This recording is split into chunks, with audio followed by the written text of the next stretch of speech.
ইহুদিদের ডেকে বললেন, ও ইহুদিরা শোনো শোনো, আসো এমন একটা আদর্শের প্রশ্নে আমরা একত্রিত হই যে আদর্শের প্রচার তোমাদের নবীরাও করেছে, আমিও করি। যে আদর্শের কথা তোমাদের পবিত্র ধর্মগ্রন্থগুলোতে আছে, আমার কোরআনেও আছে, সেটা হলো তাওহীদ।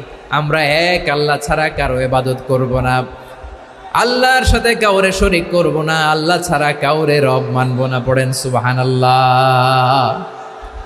তাহলে আমার প্রিয় লালমনিরহাটের ভাইরা, মদিনাতে যেয়ে তিনি মদিনা চার্টার করলেন, মদিনা সনদ, পিস ডায়ালগ করলেন, শান্তির সংলাপ,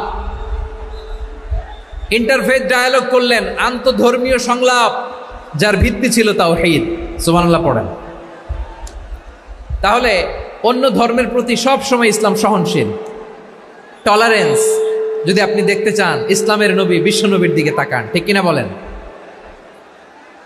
আমরা তো সংখ্যালঘুদের রাইটস প্রোটেক্ট করার জন্য কত আইন বানাই, কত বৈঠক করি, কত সংবাদ সম্মেলন করি। বিষ্ণু সাল্লাল্লাহু আলাইহি ওয়াসাল্লাম সংখ্যালঘুদের রাইটসের ব্যাপারে, অধিকারের ব্যাপারে যে কথা বলেছেন, শুনলে আপনি অবাক হয়ে যাবেন। বিশ্বনবী বলেন, আলা মান যালামা মুআহাদান আও ইনতাকাসাহু আও কাল্লাফাহু ফাওকা তাআতিহি আও কাল্লাফাহু ফাওকা তাকাতিহি আও আখাযা মিনহু শাইআন বিগাইরি তিবি নাফসিন ওয়া আনা হাজিজুহু ইয়াউমাল কিয়ামা। খবরদার, জেনে রাখো, কেউ যদি কোনো সংখ্যালঘুর উপরে অত্যাচার করে, কোনো সংখ্যালঘুর প্রাপ্য থেকে যদি কেউ কাউকে ঠকায়, সংখ্যালঘুর উপর যদি কেউ কষ্ট দেয়, কোনো সংখ্যালঘুর সম্পদ যদি কেউ জোর করে কেড়ে নেয়, আমি কিয়ামতের দিন বিশ্বনবী ওই সংখ্যালঘুর পক্ষে আর ওই মুসলমানদের বিপক্ষে বাদী হয়ে দাঁড়াবো। সুবহানাল্লাহ বলতে পারলেন না? আল্লাহু আকবার। আপনি নামাজি, আপনি মুসল্লি, আপনি হাজী সাহেব, তাহাজ্জুদ পড়তে পড়তে কপালে দাগ ফেলে দিছেন, আপনার প্রতিবেশী হিন্দু, ভাবছেন আমার তো পাওয়ার আছে, ওর জমিটা দখল করি। বিশ্বনবী বলেন, কিয়ামতের দিন ওই হিন্দুর পক্ষে তোর বিরুদ্ধে আমি বাদী হয়ে দাঁড়াবো।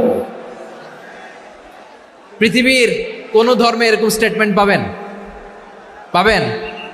আপনি ভাবছেন আপনি নামাজ পড়লে হাজী সাহেব কপালে দাগ ফেলাই দিলে আপনি সেলসেলায় জান্নাতে চলে যাবেন না? খবরদার। বিশ্বনবী বলেন, কোন সংখ্যালঘুর উপর যদি কেউ আক্রমণ করে, তার প্রাপ্য তাকে না দিয়ে যদি তাকে ঠকায়, তার উপর জুলুম করে, তার সম্পদ যদি কেড়ে নেয়, আমি নবী, তুমি মুসলিম হইতে পারো, মুসল্লি হইতে পারো, তার পক্ষে, তোমার বিপক্ষে আল্লাহর দরবারে বাদী হয়ে দাঁড়াবো। আচ্ছা লালমনিরহাটের ভাইরা, কথা বুঝতে পারলে আওয়াজ করে উত্তর দেন। বিশ্বনবী যদি কারো বিপক্ষে দাঁড়ায় কিয়ামতের দিন, আই রিপিট, আমি আবারও বলছি, বিশ্বনবী যদি